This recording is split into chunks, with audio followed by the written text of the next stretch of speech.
दोस्तों आज हम लोग जिस स्टॉक की बात करने वाले हैं उसका नाम है मैक्रोटेक डेवलपर्स लिमिटेड। कंपनी को लोढ़ा भी बोला जाता है। मई 2021 में इसका आईपीओ आया था और वहां से इस स्टॉक ने काफी अच्छी तेजी दिखाई थी। फिर उसके बाद अपने उस लेवल को इसको ब्रेकआउट देने में वहां से 3 से 4 साल लग गए और फिर उसके बाद वहां से जो ब्रेकआउट हुआ है तो अभी अब एक रेंज में ऊपर ही कंसोलिडेट कर रहा है। दोस्तों ये स्टॉक एक रियल एस्टेट की कंपनी है और इंडिया के इंफ्रास्ट्रक्चर डेवलपमेंट में ये कंपनी काफी बड़ा योगदान दे सकती है।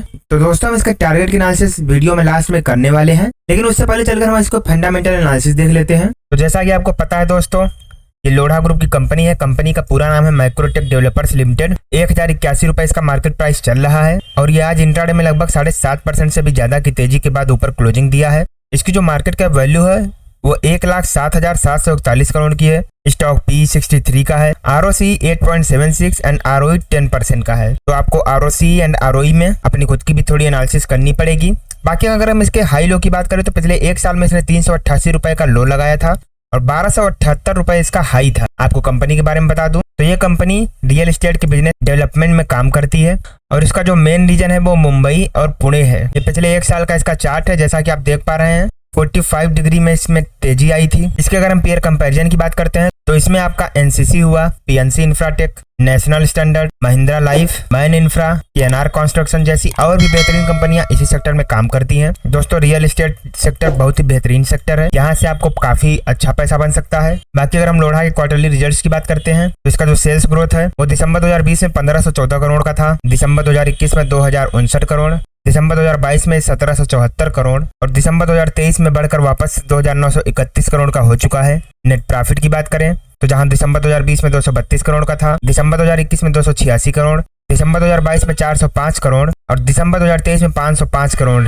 यानी कि इसके नेट प्रॉफिट में लगातार अच्छा जंप देखा गया है और इसके सेल्स ग्रोथ में भी एक स्लो डाउन के बाद अच्छा जंप देखा गया है। वहीं पर अगर हम इसके long term profit and loss की बात करें तो इसका जो सेल्स ग्रोथ है वो मार्च 2011 में 2173 करोड़ का था, मार्च 2016 में 8249 करोड़, मार्च 2020 में 12443 करोड़ और अगर करंट में बात करें तो कुल 9553 करोड़ का अभी भी है। वहीं पर नेट प्रॉफिट की बात करते हैं तो मार्च 2011 में 254 करोड़ का प्रॉफिट था, मार्च 2016 में 703 करोड़ का, मार्च 2020 में 742 करोड़ का प्रॉफिट और अगर करंट में बात करें तो कुल 1633 करोड़ का प्रॉफिट है। यानी कि यहाँ भी आपको नेट प्रॉफिट में लगातार जंप दिखेगा और सेल्स में हल्की फुल्की गिरावट के बाद आपको तेजी दिखेगी। इसके अगर हम बोरोइंग्स की बात करते हैं तो मार्च 2011 में 5596 करोड़ का उधार था, मार्च 2016 में 13,835 करोड़ का उधार, मार्च 2019 में 25,641 करोड़, मार्च 2022 में 11,537 करोड़ और करंट में बात करें तो 8,740 करोड़ अभी भी उधार है कंपनी के ऊपर। वहीं पर हम टोटल एसेट की बात करते हैं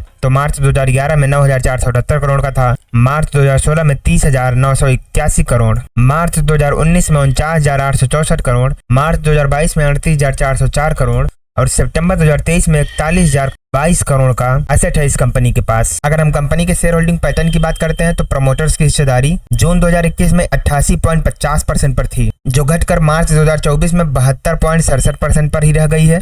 यानी कि प्रमोटर्स ने अपने काफी ज्यादा हिस्सा सेल किया है, लेकिन उसके बावजूद भी अभी भी ये अच्छी खासी मेजोरिटी में अवेलेबल है। वहीं अगर हम FIIs की बात करते हैं तो FIIs की हिस्सेदारी जहां पर 8.68% थी जून 2021 में, वहीं पर मार्च 2024 में 23.26% की है। यानी कि यहाँ पर FIIs ने काफी ज्यादा बढ़ चढ़कर हिस्सेदारी खरीद रही है। बात अगर DIIs की करें तो DIIs की हिस्सेदारी जहां जून 2021 में 1.03% पर थी, इन्होंने भी अपना पोजीशन बढ़ाकर 3.32% किया है। और अगर पब्लिक की होल्डिंग की बात करें तो जहां 1.79% पर थे वहां से घटकर 0.75% पर ही रह गए हैं। तो ओवरऑल अगर देखा जाए तो प्रमोटर्स की हिस्सेदारी अभी भी 72% से ज्यादा है, FIIs भी 23% से ज्यादा हो चुके हैं, DIIs ने भी अपनी हिस्सेदारी बढ़ा के पोजीशन लिया है और पब्लिक ने अपना पोजीशन घटाया है। तो देखा जाए तो ये बहुत ही अच्छा संकेत है, सारे बड़े लोग अपना हिस्सा बढ़ा रहे हैं और पब्लिक इसमें से निकल रही है। इसकी अगर हम फोरेंसिक एनालिसिस करते हैं तो डेप्रिसिएशन इफेक्ट्स में कोई दिक्कत की बात नहीं। ROE इसका